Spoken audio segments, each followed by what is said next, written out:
The Bab was a revolutionary prophet.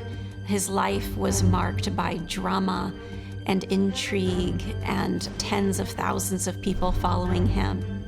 The Bab, I think, is someone who is engaging in intimacy and ecstasy with the divine at a very deep level. People fell under his influence to the point of being willing to sacrifice his life for him and his ideas. Someone with that sort of influence over the masses of people was perceived as a threat. It was politically disruptive to have a new religion appear. You have to execute him. 750 soldiers shot. And when the smoke cleared, the Bab had vanished.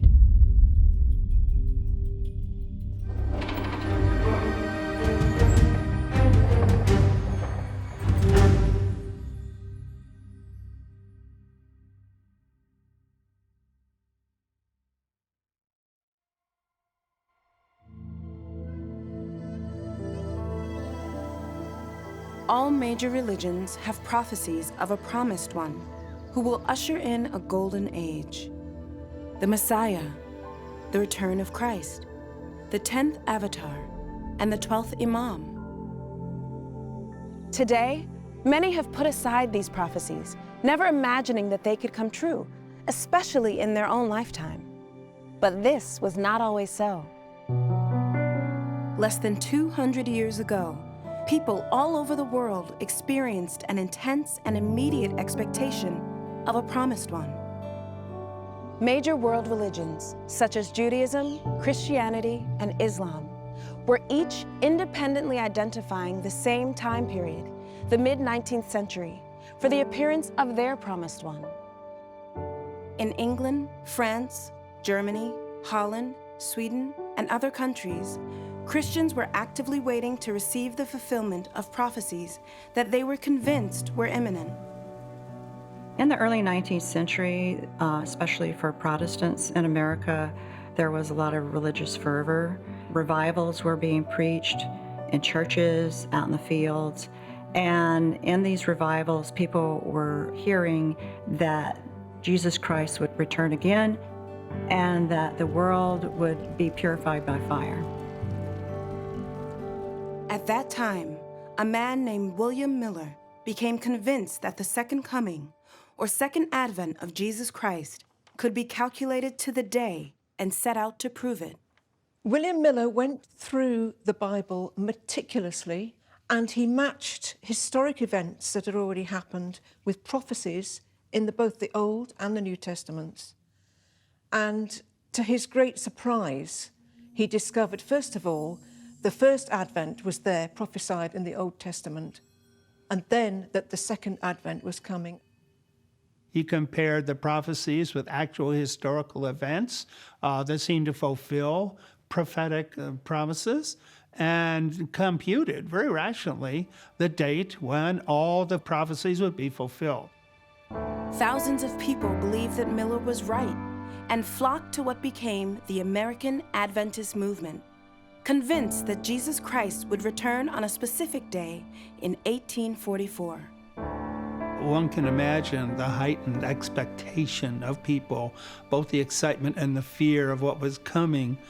The farmers stopped farming their fields. They didn't do the harvest. Some people confessed to crimes so that they wouldn't have the crimes on their conscience when Jesus came. People who drank gave up alcohol. People really changed the way of living, ready for this fantastic moment. On October 22nd, 1844, 100,000 followers gathered together in churches, homes, and fields in anticipation of the promised arrival of Jesus Christ.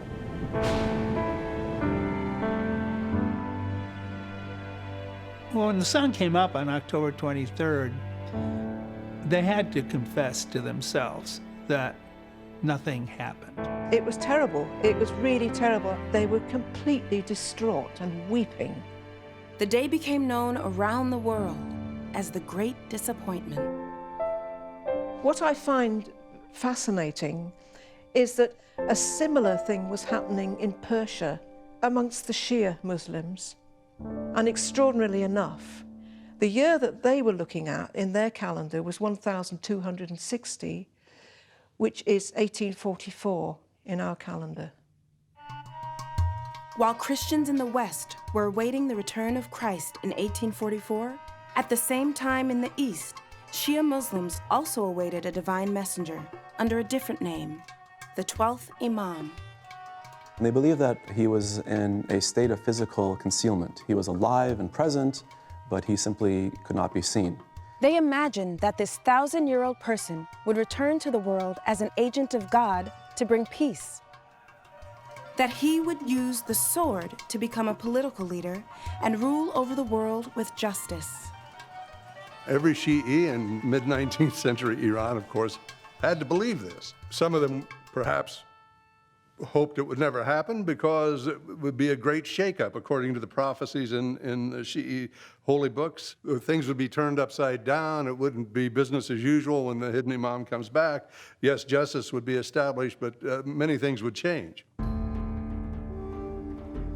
The Orthodox religious and political leaders of Persia, while they paid lip service to the longed-for advent of the 12th Imam, they well knew that his arrival would signal the end of their power. On the one hand, they have to constantly show reverence towards the 12th Imam. On the other hand, any person, any movement, which in any form or shape makes a claim of being that millenarian realization, they would fight it with all their power and might. One of the Shia Muslims who had been waiting for the 12th Imam in the years before 1844 was a religious scholar named Sheikh Ahmad. He led an independent movement of followers known as the Sheikhis in Persia and Iraq. Sheikh Ahmad gathered around himself students and disciples to prepare the people for the appearance of the Promised One. The growing Sheikhi movement was a direct threat to the traditional clerics. Despite being persecuted, the Sheikhis' innovative and original teachings continued to attract followers. One of these followers was a brilliant scholar named Sayyid Kazem. He succeeded Sheikh Ahmad and greatly advanced the movement in Karbala. But Sayyid Kazem died without naming a successor. Prior to his passing, Sayyid Kazem urged his students to do nothing but to scatter in search of the Promised One, whose appearance was imminent. Another Sheikhi of great significance was a religious cleric named Mullah Hussein. He returned from a special mission to find that Sayyid Kazem had passed. Mullah Hussein returned to Karbala and he inquired as to what Sayyid Kazem's final instructions had been to them. What were his last wishes? And to his amazement, he heard that Sayyid Kazem had stated very clearly to them that upon his passing, they were to do nothing but to scatter in search of the Promised One. Why are you still here? In anger, he turned to his fellow Sheikhis, imploring them to do as Sayyid Kazem had demanded. Mullah Hussein and a few others determined to carry out their late teacher's dying wish to find the Promised One. He retired to a mosque for 40 days of prayer. Sayyid Kazem had told Mullah Hussein that he would know the Promised One when he delivered, without being asked to do so, a commentary on a chapter of the Quran known as the Surah of Joseph. As if by a magnet, Mullah Hussein says, he is attracted to the city of Shiraz. And there, in Shiraz, something happened that would reverberate across the world. Mullah Hussein arrived on May 22, 1844, and soon noticed a striking young man who wore a green turban, signifying sacred lineage as a descendant of Muhammad. This young man approached him and greeted him so warmly with such courtesy and such dignity, and asked him if he would be a guest in his home. Mullah Hussein was surprised, but accepted the young man's invitation. As they approached the entrance to his home, the youth recited these words. enter therein in peace, secure.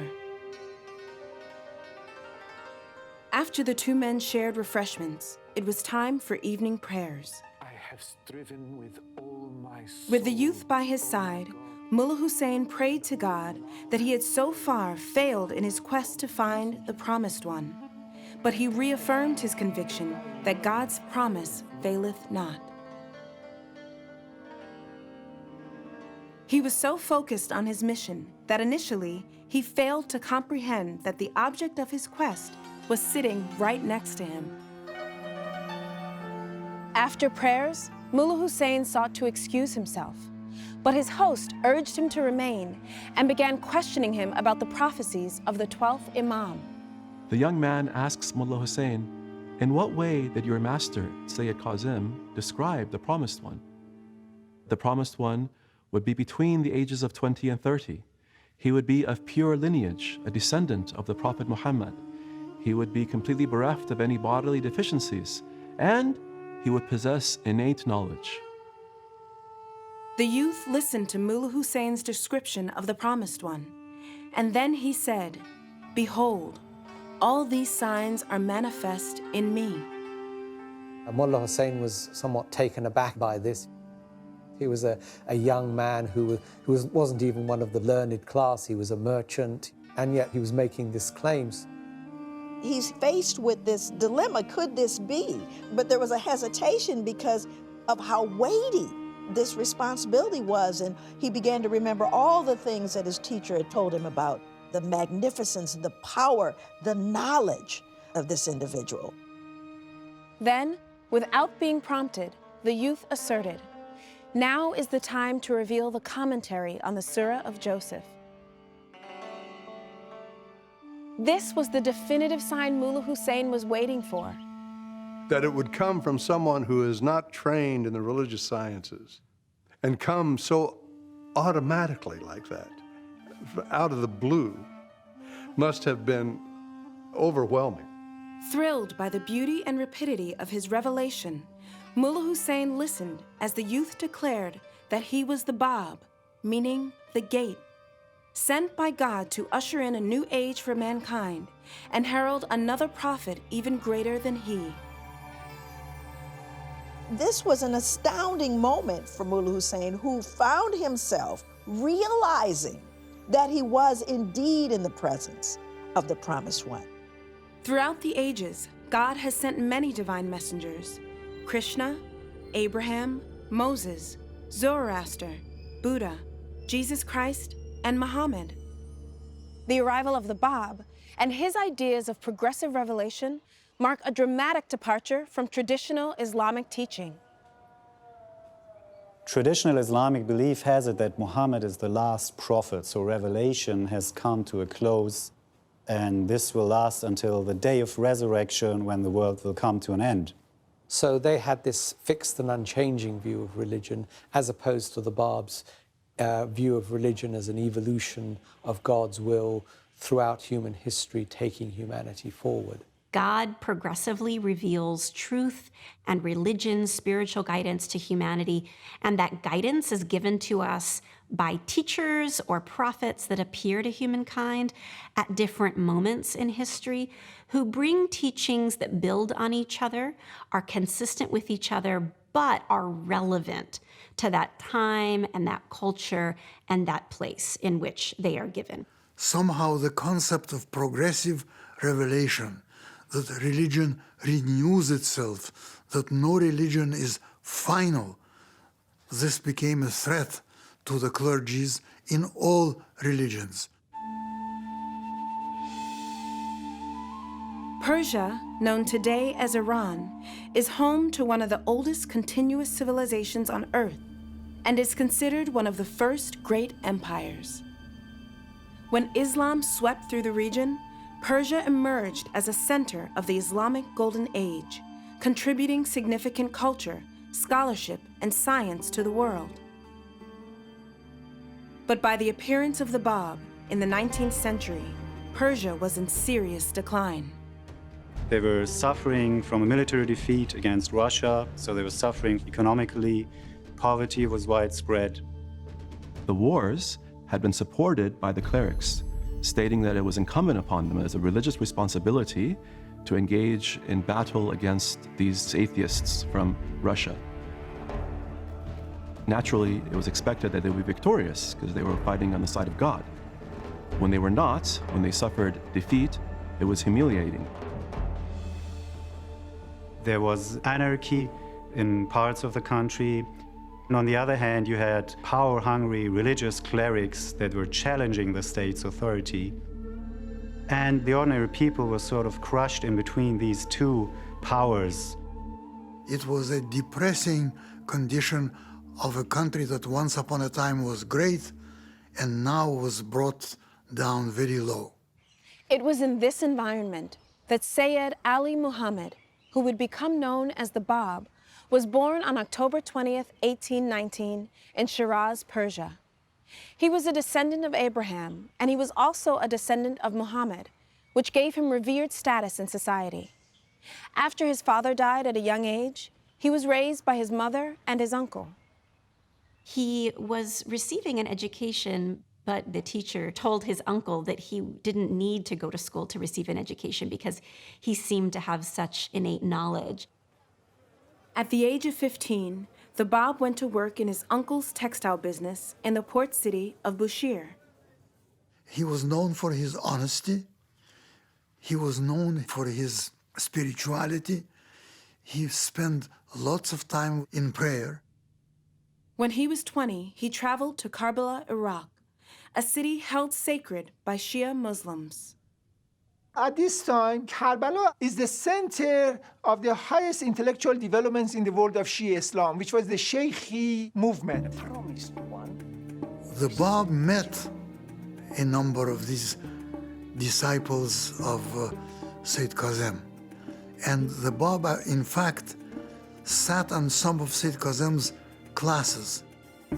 The Bab's time in Karbala lasted less than a year, after which he returned to Shiraz. There, he soon married his childhood friend, Khadija Begum. Late one night, after noticing that the Bab had left their bed, she went looking for him and saw the upper chamber of their house was immersed in light. She later wrote, "His face was luminous, rays of light radiated from it. He looked so majestic and resplendent that fear seized me, and I stood transfixed where I was." The next morning, the Bab confirmed that she had witnessed his actual moment of revelation. He told her, "It was the will of God that you should have seen me in the way you did last night, so that no shadow of doubt should ever cross your mind." So a messenger of God can be thought of as God made manifest in human flesh. A human being, yes, but also a specially appointed divine teacher with perfect spiritual attributes reflecting the light of God and giving God's message to humanity for that day and age. During the summer of 1844, 17 more people became the first followers of the Bab. In many ways, these followers were like the 12 apostles of Christ. Prominent among them was the youngest disciple, Qudus. And these were individuals that needed to discover the Bab on their own through the purity of their own hearts and their own intentions. And so that itself was a very intriguing and mysterious process, guided by spiritual intuition and a sincere desire for spiritual search on behalf of all of those individuals and many, many more. The original disciples of the Bab were called the Letters of the Living. This symbolized the building blocks to the new revelation, that these letters went out and they promoted the word of the living God. The Bab dispatched his disciples throughout Persia and Iraq to proclaim the coming of the new revelation. The people were expecting the return of the 12th Imam, but the message delivered by him was radically different. The message they spread was that all people and all things come from the same Creator and are sacred, beautiful, and worthy of respect. It didn't matter if you were a king or a goat herder in the eyes of God. external traits such as race, gender, and nationality are not the true human reality. Instead, each of us are like mirrors reflecting the light of God's revelation. The message of the Bab was a charismatic message, it was a creative message, and it was well received by the society.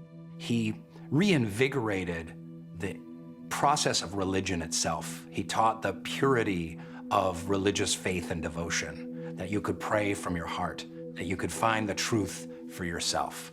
And this was inspiring to the masses.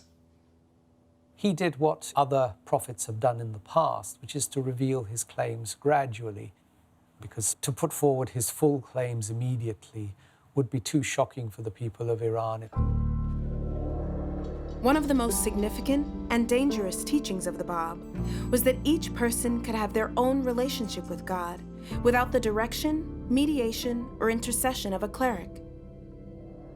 And in town after town, his disciples found receptive listeners. Historians report that thousands of people accepted the Bab's claims and teachings. In a short period of time, the Babi movement was a significant social movement, spiritual movement in Iran that both the clerics and the state became extremely worried about it. Religious clerics at that time in Persia dominated the landscape.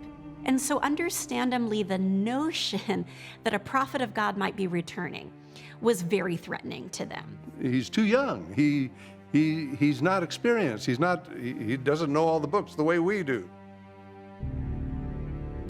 But behind that fear, what happens to us if the hidden imam returns? The whole edifice of Shia Islam changes. One of the letters of the living was a remarkable woman named Tahireh. Against the draconian customs of the time, her father allowed her to be educated. She understood from the Holy Scriptures in the Quran that the 12th Imam was going to return. And she heard of something called the Sheikhis. In Karbala, she joined the Sheikhi community to learn more about the quest for the Promised One. She had a dream where the Bab came to her and revealed a dissertation on a very specific theological point in the Quran. Months later, another disciple, Mullah Ali Bastami, came to Karbala to spread the word of the Bab. When Mullah Ali shared certain verses with Tahireh, she had a flash of sudden recognition. These are the exact verse he recited in my dream. She was given one of his writings that for her was a confirmation of that dream and that the Bab was the promised one prophesied. She had the depth of knowledge to recognize the Bab was actually claiming to be the revealer of the divine word. In other words, putting forward a claim equivalent to that of Muhammad of starting a new religious dispensation. So she had the spiritual depth to understand that, but also she had the courage to start openly proclaiming it. Tahireh was the only female letter of the living, and the only one not to have met the Bab personally. Upon receiving reports about the success of his disciples, the Bab was ready to take his unique and disruptive message to the holiest site in all of Islam, the shrine at Mecca in Arabia. This pilgrimage to Mecca, a holy journey called the Hajj, is one that all Muslims are asked to perform at least once in their lives. He set out on the voyage by sea with his disciple, Qudus. According to Shia Islam, the 12th Imam would actually go on pilgrimage to Mecca. And during that pilgrimage, he would then announce his new revelation. Pilgrims circle the sacred Kaaba 7 times, speaking the words, "Here I am, O Lord, here I am." The Bab did much more. Grasping the ring on the venerable shrine, he cried out to the encircling crowd, "I am that promised one whose advent you have been awaiting." Then he said it again, "I am that promised one whose advent you have been awaiting." And finally, "I am that promised one whose advent you have been awaiting." Unfortunately, his proclamation was met with deaf ears. It was not acknowledged. The Bab then proclaimed his revelation in a letter to the Sharif, the highest-ranking religious leader of Mecca. He and his message were ignored. After the pilgrimage, the Bab and Qudus left the Arabian Peninsula to make the long journey back. Along the way, the Bab told Qudus that they would never meet again. He said, "Yours will be the ineffable joy of quaffing the cup of martyrdom for his sake. I too shall tread the path of sacrifice and will join you in the realm of eternity." Despite being officially ignored at Mecca, the Bab's proclamation shook the very core of traditional beliefs, and this could not be ignored in Persia. It was politically disruptive to the clerics at that time to have a new religion appear and have beliefs like individual investigation of truth, which means that people hearing their sermons wouldn't simply believe them because they said so, but now have a spiritual obligation to independently read holy texts for themselves and make spiritual decisions using their own conscience. When Qudus and other Babis publicly proclaimed the advent of the Bab, they were shaved, pierced, and paraded through the streets in humiliation, and then exiled. In Shiraz, the governor, Hussein Khan, called for the Bab's arrest as soon as he returned from his pilgrimage. Hussein Khan had ordered the capture of the Bab and sent out a group of soldiers. The Bab anticipated this and, seeing the soldiers in the distance, waited for them and instead offered himself up. And as a result, the soldiers were so affected by the manner of the Bab that they allowed him to lead them out instead. At the governor's palace, Hussein Khan accused the Bab of being a disgrace to Islam. The Bab simply replied by quoting a verse from the Quran, warning against ignorance. This response enraged Hussein Khan. In a fury, he ordered one of his men to strike the Bab in the face. His blow sent his turban flying. And one of the highest-ranking clergymen of the day actually picked up the turban and dusted it off and replaced it on the Bab's head. The Bab was placed under house arrest for most of the next year. But even unavailable to his followers, his message and fame continued to grow. And people from all over the kingdom began flocking to Shiraz to learn more about his teachings, hoping, praying for an opportunity to meet the Bab himself.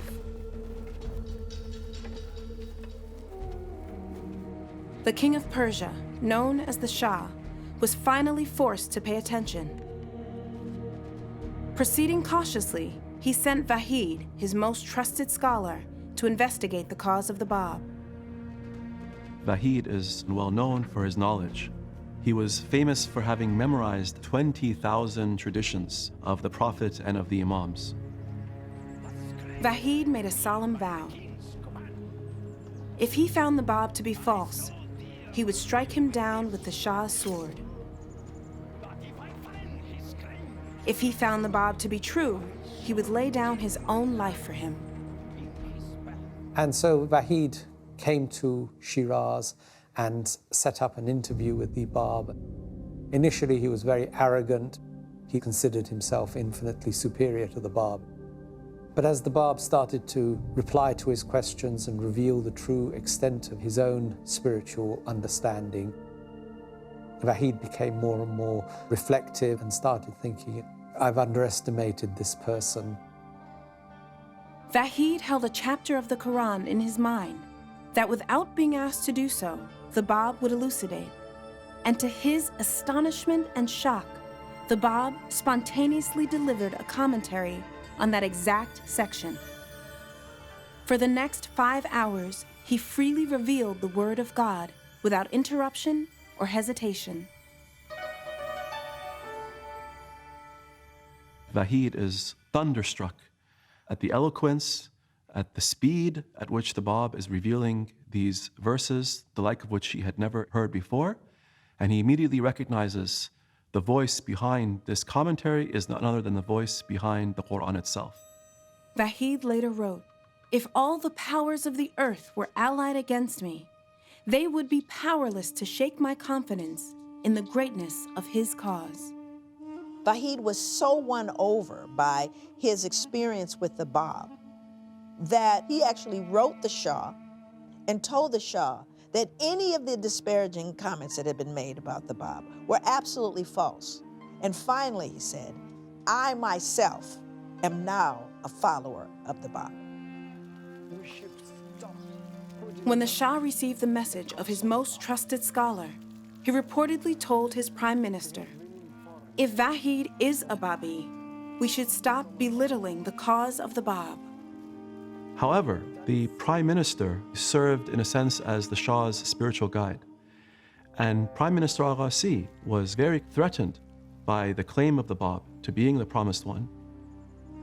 And so the Shah's specific wishes were ignored, and Hussein Khan ordered that any person in Shiraz found in possession of the Bab's writings would face severe punishment. Yet the curious and the scholarly continued to seek out the Bab and his teachings, risking everything to meet him in person.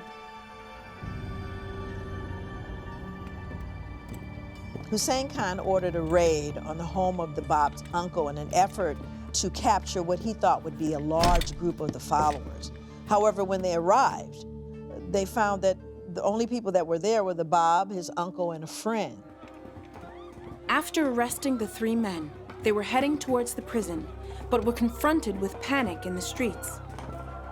Shiraz had been overwhelmed by a fierce cholera epidemic, and the population was terrified. The constable took his prisoners to his own home, where they discovered that the constable's son had contracted cholera and was on the verge of death. The anguished father begged the Bab to save his son. He instructed the constable to give his child water the Bab had used for his ritual washing before prayers. And to the constable's great relief, his boy recovered. Afterwards, the constable asked the governor to release the Bab, and he did so, on the condition that the Bab leave Shiraz forever. He was not given a moment to say goodbye to his mother or his wife. The Bab and Khadija never saw one another again.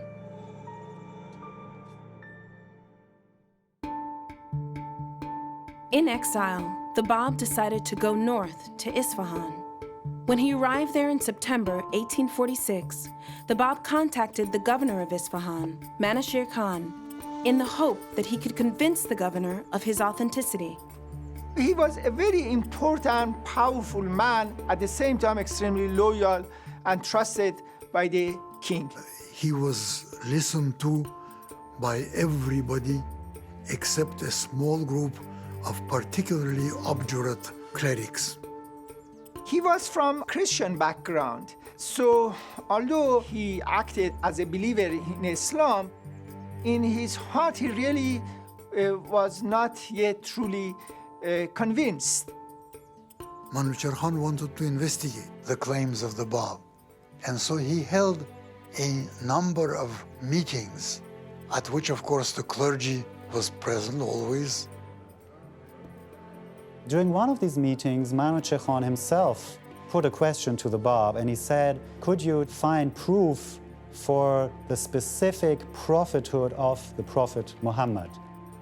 In less than 2 hours, the Bab wrote a lengthy treatise demonstrating that nothing about the life of Muhammad was accidental.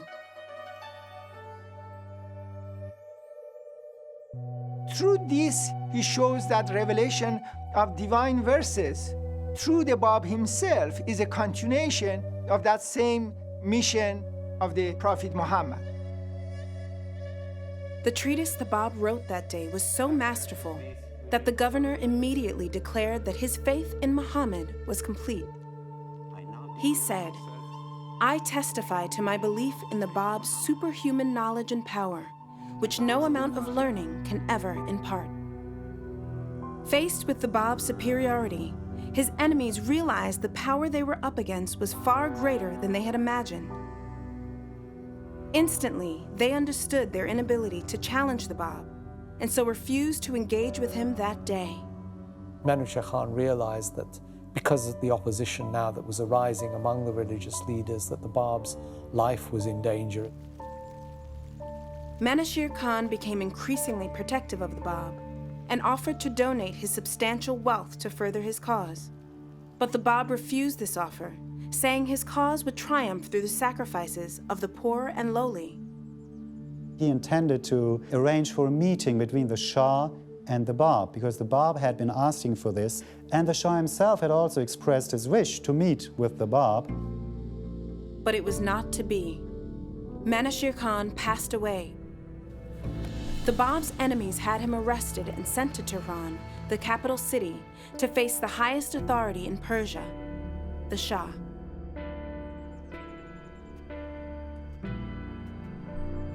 But in Tehran, at the king's palace, the prime minister was deeply worried that the Shah would also fall under the sway of the Bab, thus diminishing his own power. And instead, Prime Minister al-Ghasid arranged for the Bab to be banished to the remote northwestern corners of Iran, to a place called Makul, so that this meeting would never take place. It was hoped to isolate the Bab in this fortress and in that way to cut off the Bab from his followers.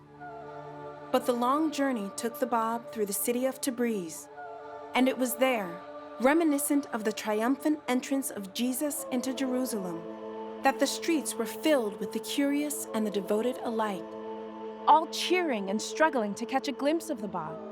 Even the soldiers who escorted him were reported to be visibly overcome with love.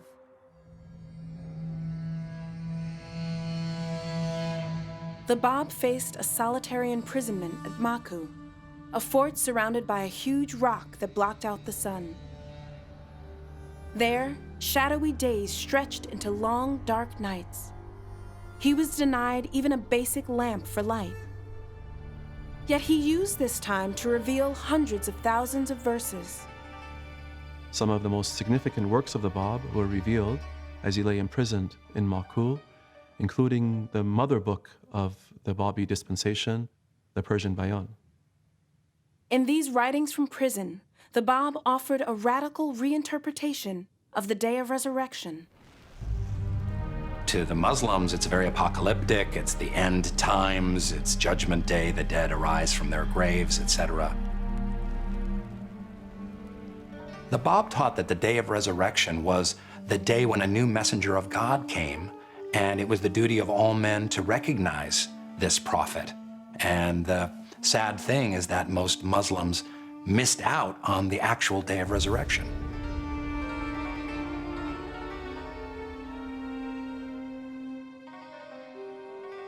The Bab's definition of resurrection was one of renewal, a time of change, a new revelation, a new truth.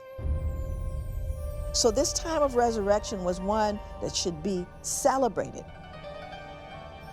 The Bab proclaimed that after him, very soon after him, would appear him whom God shall make manifest, a new divine emissary, a messenger, the Bab said, who would bring a revelation even more potent than the revelation that the Bab himself had brought. Although the prime minister was successful at distancing the Bab from his devoted followers, nothing could keep them from him.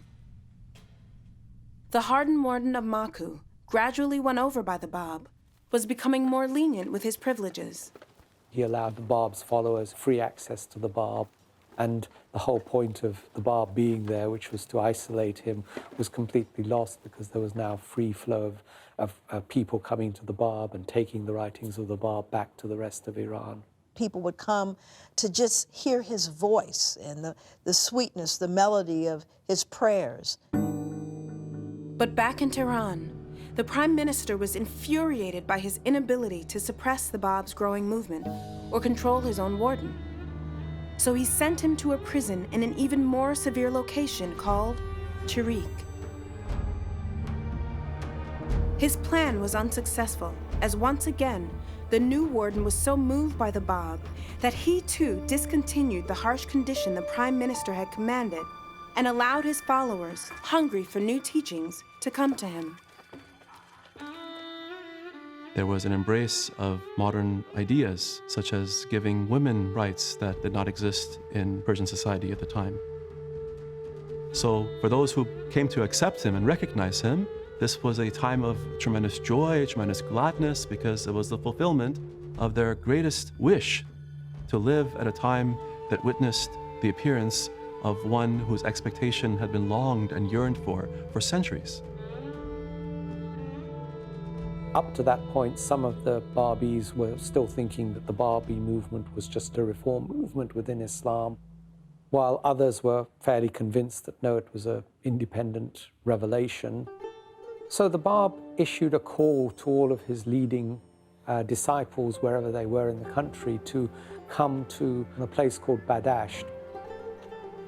The Conference of Badasht was a really significant period in the revelation of the Bab. While he himself was not present, this represented a chance or a time for those who followed him, his disciples, to independently carry the religion forward. The conference was attended by nearly all of the Bab's key disciples, including Tahirih and Mirza Hussein Ali, who would later play a much greater role in the movement when he became known as Baha'u'llah, the glory of God. The announced purpose was figuring out how to free the Bab from imprisonment.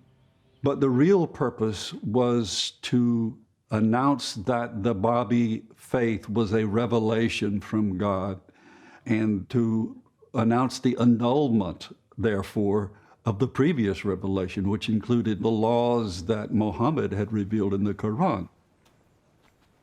Because people were not ready, including even the elites of the Babi, this dramatic event, turning point, had to be presented with wisdom.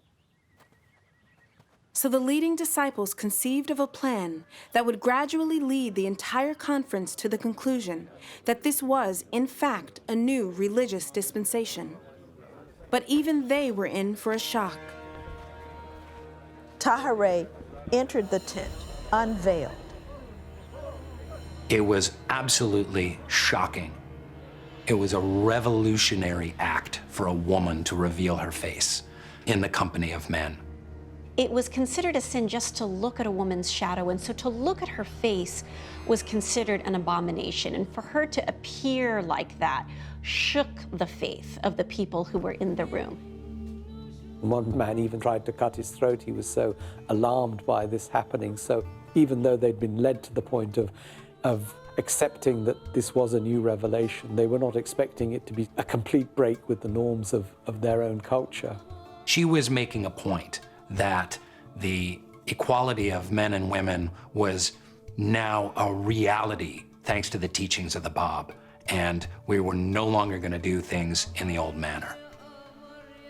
The Babi faith from that moment on was a distinct faith from Islam and abrogated the laws and the practices of Islam, following only then the laws and practices of the Bab. The public proclamation of a new religion was grounds for a charge of heresy. So, in July of 1848, the Bab was summoned to Tabriz to stand trial before a group of hostile clerics and the crown prince of Persia. They questioned the Bab about his teachings and admonished him to recant his claims. This was a mock trial. It was an attempt to ridicule and humiliate the Bab. The questions that were posed to him were entirely of a trivial nature. They had objections to the Bab's answers, and it became increasingly undignified as these clerics became more and more agitated and started abusing the Bab verbally. And then came the most important question of all, and his answer. Whom do you claim to be? And his response was, I am the promised one. I am the one whose name you have for 1,000 years invoked. But they didn't believe him and demanded he perform a miracle. The Bab replied that he had already performed the same miracle as the Prophet Muhammad, the revelation of the Word of God.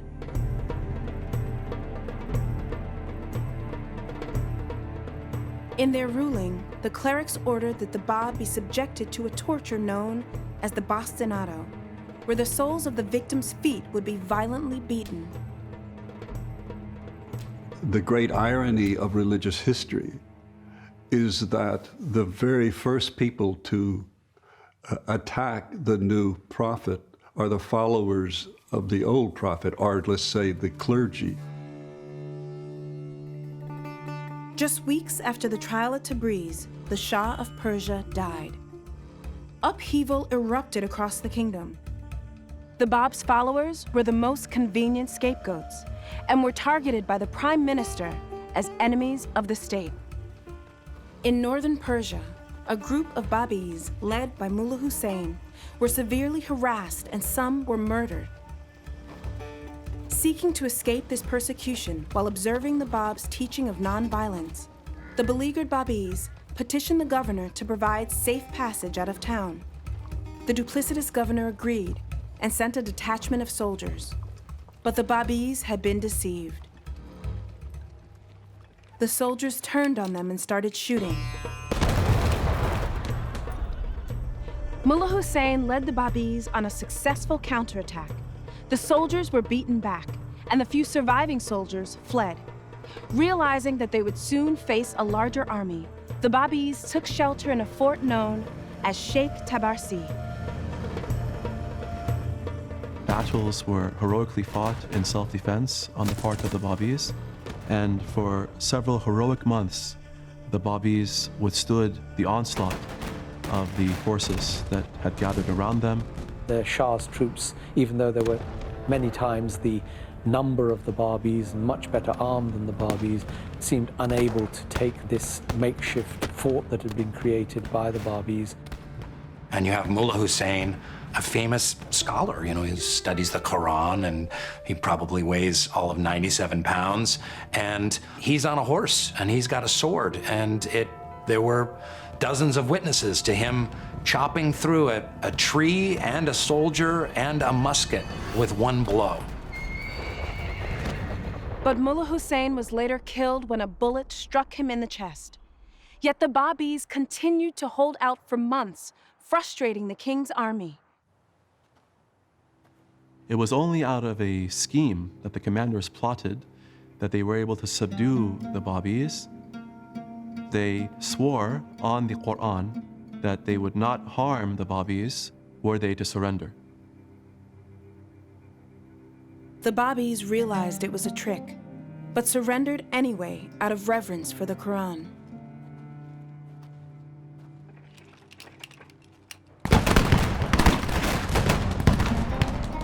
The commander attacked them, killed many of them, and captured other ones, and all the ones that were captured were also eventually put to death. Qudus was one of the few survivors of the Fort Tabarsi massacre.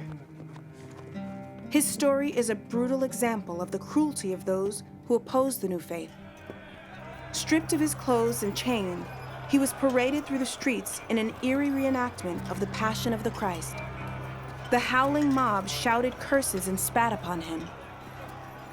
Finally, his body was pierced, mutilated, and burned. Still imprisoned in Sharik, the Bab was overcome with grief as he learned the fate of his faithful followers.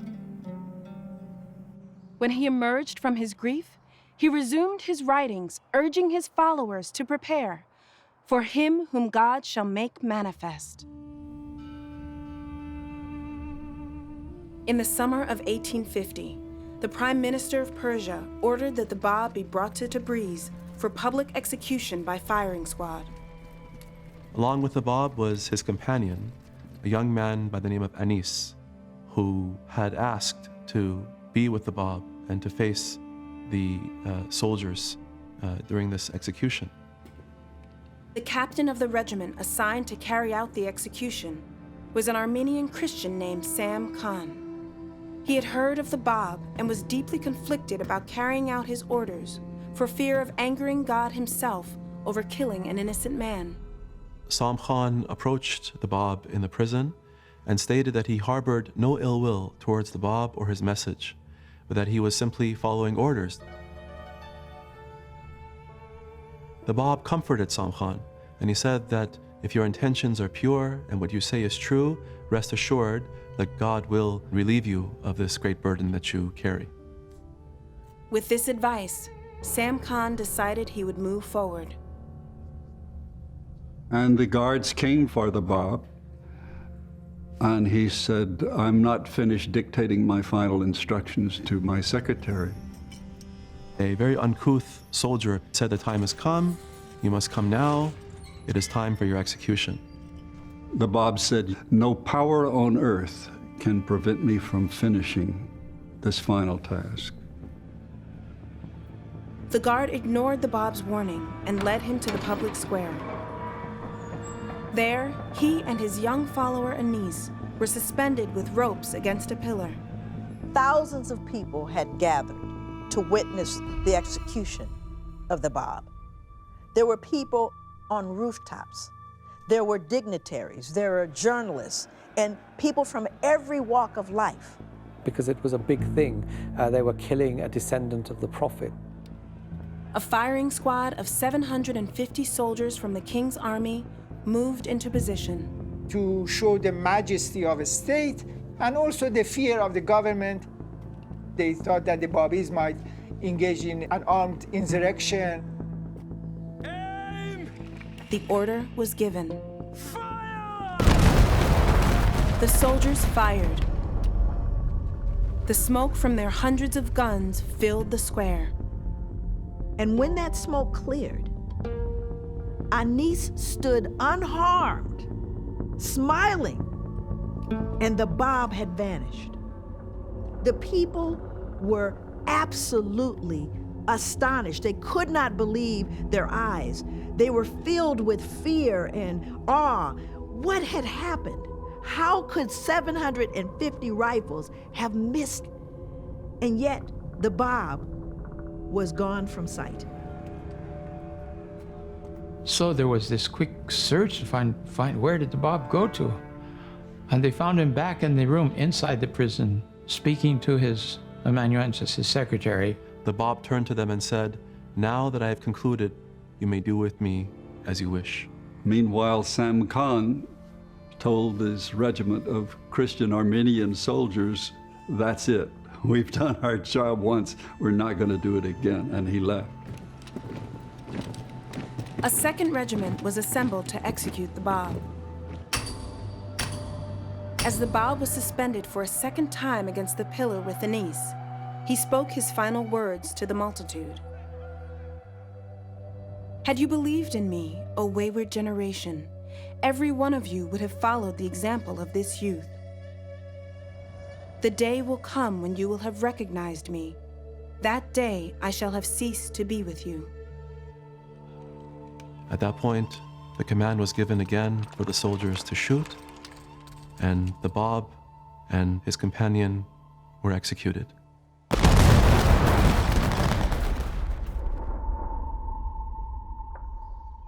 The Bab's body was shattered by the bullets, except for his face, which mysteriously remained untouched. At that moment, reminiscent of the crucifixion of Jesus, a powerful storm descended upon Tabriz. Dust darkened the sky until it appeared to be night at midday.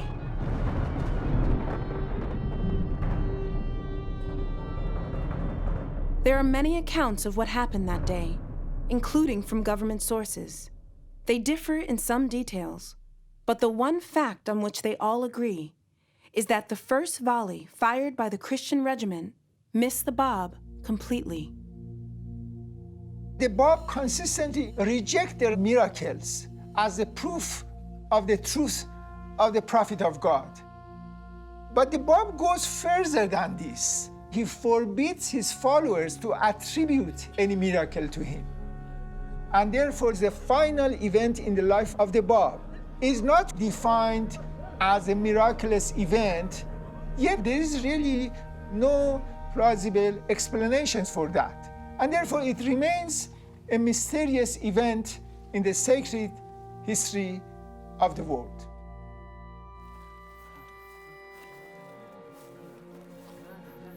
After the Bab's martyrdom, his enemies attempted one final humiliation. His remains were thrown next to the moat outside the city wall to be eaten by animals. But his followers were able to steal them away in the middle of the night. His remains were kept hidden for 59 years. But in 1852, 2 years after the martyrdom of the Bab, a group of Babis, still reeling from the murder of their prophet, attempted to assassinate the Shah of Persia. The plan was bungled. The Shah survived. The new prime minister ordered an all-out assault against the Babis, killing thousands. Tahirih was also arrested and confined in Tehran, where she received a letter from the young Shah. He wanted her to desert the cause of the Bab. "Become a traditional Muslim again," he offered, "and I will marry you. Then you will have all that you desire." But Tahirih rejected the Shah's proposal. She had a dream about the fact that she was executed.